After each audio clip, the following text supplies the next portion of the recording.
Salut à tous, j'espère que vous allez bien. On se retrouve aujourd'hui donc dans une nouvelle vidéo dans laquelle je vais vous proposer des alternatives pour savoir comment utiliser par exemple des produits qui ne nous conviennent pas. Je vais commencer avec ce qui m'est le plus fréquemment demandé, ce sont les shampoings solides ou les savons shampoings. Donc là j'en ai ramené un par exemple, c'est un moi de mes préférés, c'est le savon de la savonnerie du Cèdre, donc c'est le shampoing Aurasoul. Ça fait plusieurs années que je l'utilise maintenant, c'est vraiment un de mes must. Mais je sais que sur certaines personnes, le savon en fait, donc le savon shampoing, on parle pas bien là juste de savon shampoing, donc saponifié à froid, ça laisse en fait le cheveu poisseux chez certaines personnes, sans qu'on ait jamais compris en fait vraiment pourquoi. Et c'est vrai que vous êtes souvent un petit peu désemparé parce que vous vous dites, voilà, j'ai acheté par exemple un shampoing solide à 9-10 euros, et en pensant que voilà, ça allait me faire une super alternative par exemple au shampoing en flacon. Et c'est la catastrophe sur vos cheveux et vous vous retrouvez là avec un produit dont vous ne savez plus quoi faire. Et souvent non, mais une fois j'ai eu dans un commentaire quelqu'un qui m'a dit je savais pas quoi en faire, du coup je l'ai jeté. Oh, ça m'avait tellement horrifiée, je me suis dit mais non, mais pourquoi jeter un produit en fait qui coûte en plus qui coûte 10 euros, c'est pas rien quoi, 10 euros. Et moi qui suis totalement contre le gâchis, je veux dire, ça m'avait vraiment, mais ça m'avait interpellée. Je me suis dit non, c'est pas possible, il faut absolument que je propose une vidéo là-dessus. Donc je vais vous expliquer aujourd'hui donc comment moi je recycle entre guillemets mes cosmétiques, donc par exemple qui ne conviennent pas, par exemple à mes cheveux, à ma peau, mon visage, enfin bref. Donc par exemple, dans le cas d'un savon shampoing, vous pouvez tout à fait l'utiliser par exemple pour vous laver les mains, pour vous laver le corps. Ça passe très très bien. Je veux dire, c'est pas parce que c'est écrit shampoing dessus qu'on peut pas se laver autre chose avec. Voilà, donc ça va déjà très très bien. Alors c'est sûr que quand c'est un savon, un shampoing solide par exemple, qui est sous forme, vous voyez, genre un petit peu les shampoings Druides par exemple, en agglomérat de poudre un petit peu, c'est sûr que là c'est peut-être un petit peu moins fun de se laver par exemple les mains ou le corps avec, mais ça fonctionne quand même très très bien. Il y a des agents moussants à l'intérieur, donc ça va tout à fait bien vous laver, il n'y a aucun problème là-dessus. C'est sûr que par contre ce sera peut-être un tout petit peu moins agréable à utiliser qu'un vrai savon par exemple, mais ça fonctionne également très très bien. Donc dans ce cas-là, alors c'est vrai que du coup pour vos cheveux ça n'aura pas fonctionné, il faudra vous retourner vers un autre produit, mais en tout cas voilà, vous pouvez tout à fait l'utiliser et il n'y a vraiment pas besoin de le jeter pour ça.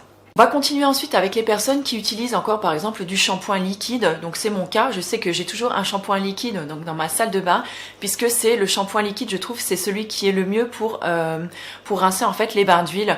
Je trouve que les shampoings sous forme donc solide ou de saponifié à froid n'enlèvent pas assez bien en fait le bain d'huile et me laisse quand même le cheveu un petit peu gras encore. Donc j'utilise, c'est vrai, des shampoings liquides. Alors en général, le shampoing liquide me convient quand même plutôt assez bien, mais c'est vrai que ça peut arriver que par exemple vous utilisez un shampoing et je sais pas qui ne vous convienne pas du tout, qui vous gratte le cuir chevelu ou qui vous laisse des pellicules, des démangeaisons, qui vous fasse le cheveu tout sec. Enfin voilà, il y a plein de raisons pour lesquelles un shampoing liquide ne pourrait pas vous convenir. Dans ce cas, c'est pareil. Moi, je sais que quand ça m'arrive, par exemple, je peux l'utiliser donc soit en guise de gel douche. C'est comme pour le shampoing solide ou le shampoing saponifié à froid, ça fonctionne hyper bien au niveau du gel douche. Et voilà, comme ça votre bidon part et vous ne l'avez pas du tout gâché. Ça fonctionne également très très bien. Vous pouvez le mettre dans ce que moi j'appelle en fait des pousse-mousse à la maison, c'est-à-dire vous savez les petits flacons pompe dans lesquels je mets mes nettoyants pour les mains par exemple. Et ça fonctionne très très bien. Vous pouvez en mettre un à la salle de bain, un à la cuisine et vous lavez les mains comme ça très facilement avec. Et comme ça vous utilisez votre shampoing. Prenons ensuite le cas d'une crème par exemple. Donc là j'ai ramené une crème qui moi pour le cas me convient très très bien, mais par exemple une crème qui ne vous convient pas. Pourquoi? Tout simplement parce que par exemple il y a un actif à l'intérieur que vous ne supportez pas sur votre peau et qui vous donne quelques petits boutons, qui vous donne des rougeurs, une crème qui par exemple n'est peut-être pas assez hydratante pour vous. Alors bon, après il y a plein d'autres solutions. On peut très bien utiliser par exemple un petit sérum en dessous, un petit mélange aloe vera, huile en dessous de sa crème aussi si on a toujours encore la peau qui tiraille ou si on a la peau qui est un petit peu trop sèche encore. Donc voilà, il y a plusieurs alternatives déjà à essayer de ce côté-là avant par exemple de la recycler en l'utilisant d'une autre façon. Après moi vraiment les crèmes que je n'aime pas du tout qui par exemple me donnent par exemple des boutons ou qui me font une réaction allergique, ou par exemple que je ne peux pas utiliser tout simplement parce que le parfum est beaucoup trop fort. C'est quelque chose que moi je ne supporte plus du tout depuis que je suis passée au naturel. Les odeurs fortes dans les cosmétiques, c'est quelque chose qui me gêne vraiment au plus haut point. Et il y a vraiment certaines odeurs qui vraiment ça m'insupporte en fait, et il y en a certaines vraiment qui me donnent presque des hauts le cœur que je ne peux vraiment pas utiliser sur le visage. Dans ce cas par exemple, je vais l'utiliser en crème pour le corps, sur les pieds, sur les mains. On peut même utiliser par exemple une petite noisette de crème en guise de crème de jour, on va dire, ou de crème de coiffante, un petit peu une crème gainante pour sa coiffure par exemple, pour ses cheveux. Vous pouvez l'utiliser le soir. Moi il m'arrive même de faire par exemple des masques pour mes cheveux en fait, comme un avant-shampoing un petit peu. Oui, c'est ça, un masque avant shampoing. J'étais en train de réfléchir si c'était français ce que je venais de dire. Comme un petit masque avant shampoing. Et en fait, ça va vraiment apporter un petit plus en fait à vos cheveux. Il peut aussi arriver, par exemple, si vraiment cette crème ne vous convient pas, juste parce qu'elle n'est pas suffisamment, on va dire, hydratante, confortable ou peu importe ce que c'est, mais que vous n'ayez pas, par exemple, eu de réaction allergique avec, vous pouvez l'utiliser en guise de masque aussi, par exemple, en guise de masque hydratant. Vous pouvez très bien l'utiliser donc en couche un petit peu plus épaisse, donc sur le visage, ou alors vous pouvez tout simplement l'utiliser juste pour votre cou et votre décolleté, et ça partira aussi très très bien comme ça. Donc moi c'est vrai que je suis toujours malheureuse quand on doit jeter un produit. Alors moi c'est clair que je vais l'utiliser mais vraiment jusqu'au bout mon produit, et c'est vrai que si par exemple vous utilisez un petit flacon de crème visage à la place d'une crème corps par exemple, si le flacon du visage ne vous convient pas, il partira vraiment super vite et vous n'aurez vraiment aucune déception par exemple, mis à part le fait que le produit ne vous est pas convenu, mais en tout cas aucune déception de devoir le jeter par exemple et que vous n'en ayez aucune utilité. Je vais passer au dernier cas maintenant qui est donc l'huile végétale. Donc l'huile végétale c'est pareil, donc c'est pas parce que c'est un produit naturel par exemple qui ne peut pas causer de rougeur, d'irritation ou de petits boutons par exemple. On peut tout à fait être allergique par exemple à une huile végétale. C'est pour ça d'ailleurs que je vous dis aussi souvent de faire un test donc dans le pli du coude avant d'utiliser tout nouveau produit. Je pense qu'on devrait même carrément le faire avant n'importe quel autre produit, parce qu'on n'est pas on n'est pas à l'abri de faire une petite réaction, et avant d'utiliser le produit, souvent on le sait pas, et bien souvent une fois qu'on l'a appliqué sur le visage, c'est déjà un petit peu trop tard pour enrayer en fait l'irritation ou les petites plaques d'eczéma ou de boutons. Donc ça c'est toujours un petit peu la galère après. Donc dans le cas d'une huile végétale déjà, donc essayez de prendre cette habitude de faire le petit test en fait dans le pli du coude. Donc c'est-à-dire vous allez prendre une petite goutte, vous allez laisser 24 heures. Si au bout de 24 heures vous n'avez aucune irritation, aucune réaction, en général c'est bon. Bon, alors moi je pousse des fois le vis jusqu'à 48 heures. Pareil pour les huiles essentielles, pour vraiment être sûr que j'ai pas de problème. Mais bon, c'est vrai que ma peau, j'ai de la chance, elle tolère quand même assez bien tout ce que je lui mets, donc c'est plutôt cool. Alors dans ce cas-là, par exemple d'une huile végétale, je vais juste vérifier que je suis bien encore, que je suis pas trop floue. Dans le cas d'une huile végétale par exemple qui ne vous convient pas, c'est pareil, on a beaucoup de possibilités avec cette huile là. On peut l'utiliser donc encore une fois donc sur les mains, sur les pieds, sur le corps. C'est pas parce qu'elle ne convient pas à notre visage qu'elle ne peut pas forcément convenir à notre corps. Ça, voilà, on peut toujours tester, si ça fonctionne, on peut l'utiliser comme ça.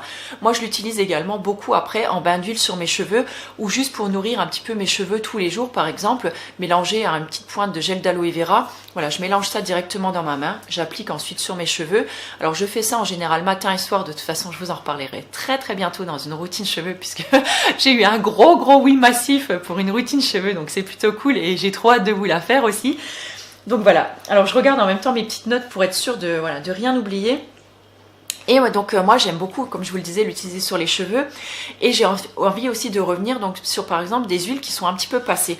Donc par exemple une huile qui est un petit peu rancie, on va prendre par exemple l'exemple de la jojoba ou de la noisette, pas de la jojoba, si la jojoba aussi ça peut arriver, mais par exemple de la noisette ou de l'argan. Par exemple ce sont des huiles qui logiquement se gardent au frais, parce que ce sont des huiles qui rancissent quand même assez vite. Il faut que j'arrête de parler aussi vite en fait. Alors on va prendre le cas donc de l'huile de noisette ou de l'huile d'argan par exemple, qui sont des huiles à base qui proviennent des noix, enfin d'oléagineux, et qui sont logiquement des huiles qui devraient se mettre au frigo. Donc déjà pour prévenir le rancissement des huiles, moi je vous invite à y rajouter 1 ou 2 gouttes de vitamine E à l'intérieur. C'est un excellent conservateur des huiles. Ça vous permettra de les conserver plus longtemps, et en plus ça va apporter un vrai petit plus, la vitamine E, au niveau de votre peau. Ça ne vous empêche pas quand même de les garder au frais, ces huiles-là. Donc par exemple votre huile de noisette, on va dire, elle est passée et là vous dites mince, elle sent le rance un peu, voilà, elle est plus très sympa, j'ai plus trop confiance pour la mettre par exemple sur le visage. Moi par exemple, donc je vais l'utiliser, on va dire, pour les pieds. Donc pour les pieds, voilà, en général on fait rarement une réaction allergique sur les pieds, ou même si notre huile elle sent un petit peu le rance. Voilà, sur les pieds, on va dire c'est pas bien grave. Et sinon je vais l'utiliser donc du coup en bain d'huile sur mes cheveux, comme elle sera mélangée avec d'autres ingrédients, par exemple un petit peu d'huile essentielle, ou je vais l'incorporer par exemple avec, je sais pas moi, des poudres, ou je sais pas, du lait de coco, on va dire, ou d'autres ingrédients. En général on le sent plus trop, et puis c'est bon, les cheveux, voilà, vous n'allez pas faire une réaction allergique, donc il n'y a vraiment pas trop de problème là-dessus. Après voilà, c'est vraiment de la façon dont moi je fonctionne. Maintenant je ne sais pas ce que vous en pensez. Je pense avoir fait le tour des produits, j'étais en train de réfléchir ce matin. Alors moi il n'y a qu'une chose sur lesquelles par exemple je ne recycle pas, on va dire, mes cosmétiques. C'est sur le maquillage. Quelque chose qui est passé en général, je ne l'utilise plus. Quelque chose qui sent mauvais, je ne l'utilise plus. Tout comme par exemple pour mes produits de soins. Par exemple si la crème vraiment on sent que l'odeur a changé, la texture, la couleur a changé. Là clairement je vous invite à jeter le flacon. C'est dommage, mais voilà, vaut mieux pas prendre le risque d'appliquer quelque chose sur sa peau qui a moisi, qui a viré, au risque de se retrouver avec peut-être une vilaine réaction. Mais en tout cas, si c'est simplement un produit qui ne nous convient pas pour telle ou telle raison, sans qu'on ait fait par exemple de réaction allergique avec, je pense qu'on peut tout à fait l'utiliser pour autre chose.